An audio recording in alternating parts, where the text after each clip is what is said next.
o devido processo legal. O devido processo legal diz que ninguém será privado da liberdade ou de seus bens sem o devido processo legal.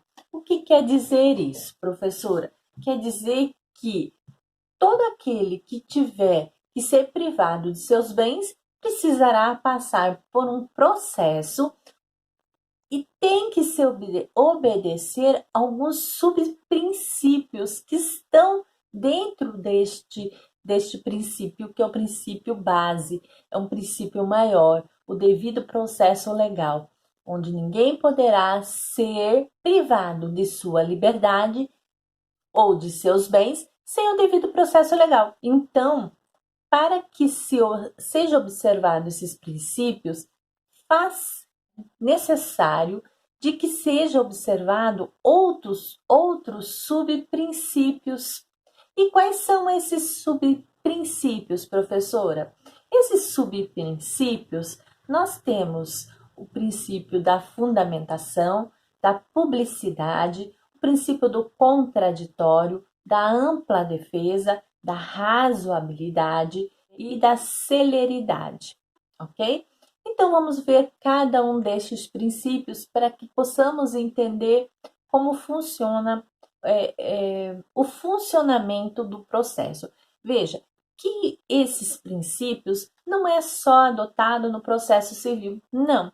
Nós temos esses princípios aplicados a outros processos, como no caso eu estarei sempre fazendo uma comparação entre o processo do trabalho e o processo civil. Esses princípios também são devidos no processo do trabalho, tá? Então, vamos lá, o princípio do contraditório e da ampla defesa. Eu não posso falar do contraditório sem observar o que? A ampla defesa.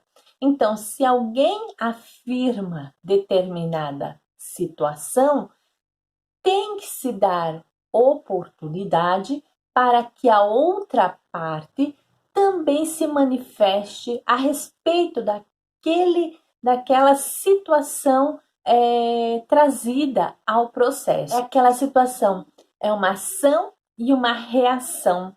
Toda ação tem uma reação. E neste caso, o devido processo legal, com fundamentação no contraditório e a ampla defesa, é aquela ação e reação. Então, se alguém fala determinada coisa, tem que se oportunizar a outra parte para que ela também se manifeste a respeito, tá certo?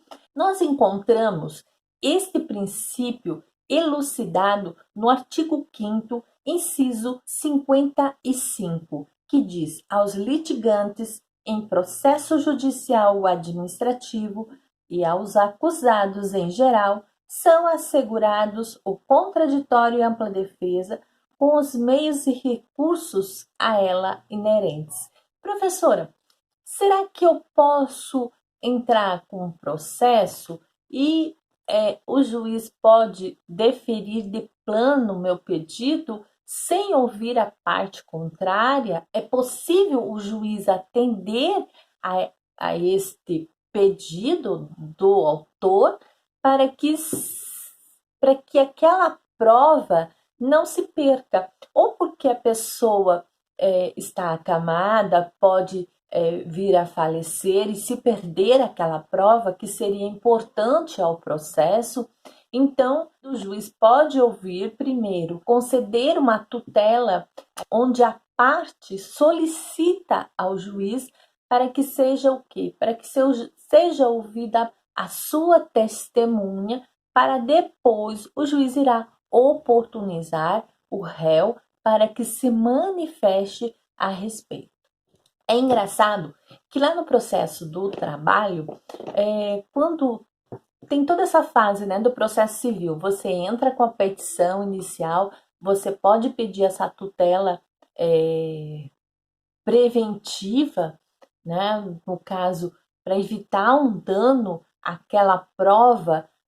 E no processo do trabalho, quando você propõe a ação, você tem e o juiz concede esta liminar, será que existe algum mecanismo no processo do trabalho para que eu possa suspender uma determinada decisão? Por exemplo, a pessoa precisa fazer uma cirurgia de urgência e está requerendo suas verbas salariais. E aí o juiz alega lá, ela formula seu pedido afirmando que trabalhou, fez muitas horas extras, que não recebeu rescisão, que não recebeu, enfim. Ela pede lá um valor exorbitante, digamos que a cirurgia vai custar lá 80 mil reais, e ela pede para que o juiz conceda liminarmente esta decisão, este pedido, liminarmente este pedido.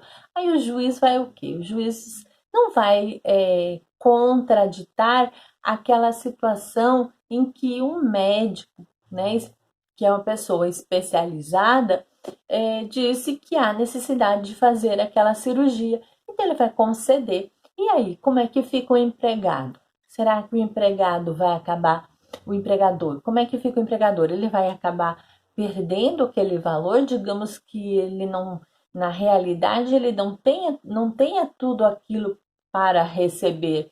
E aí, como é que fica? Será que esse empregador ficará desfalcado desse valor de 80 mil?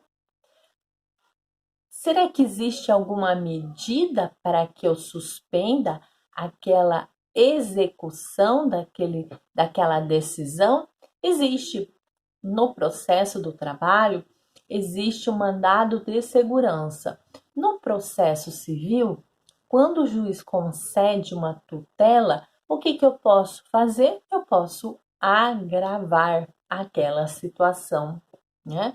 Então, veja que no processo de trabalho eu vou entrar com mandado de segurança, enquanto no processo civil eu vou agravar, eu vou entrar com agravo de instrumento, tentando que suspender aquela decisão realizada pelo juiz. Veja que foi aquele contraditório, a ampla defesa, no primeiro momento, ela digamos, suspensa, né, para que o juiz dê a sua tutela, sem ouvir a parte contrária. Às vezes, muitas vezes, o juiz pede, como uma maneira de acautelar a situação, ele pede que se faça uma caução, garantindo que aquele valor realmente não vai trazer prejuízos para a outra parte. Então, o juiz vai assegurar o direito da outra parte que não está sendo ouvida naquele momento, porque houve uma tutela sem ouvir a parte contrária, né? Então, para se discutir o mérito, tudo, então, de repente, aquela pessoa pode estar morrendo, aí precise de uma urgência, né? Então, o juiz vai conceder, cabendo mandado de segurança no processo do trabalho. Como não pode agravo de instrumento, ele tem uma outra finalidade no processo de trabalho, e cabe o que? Um agravo de instrumento no processo civil. Essa é uma dica que eu estou trazendo para vocês, e outras, assim que como nós iremos falar de cada princípio, eu estarei aqui apontando algumas diferenças quando existir, tá? Espero que vocês gostem. Até um próximo vídeo. Tchau, tchau.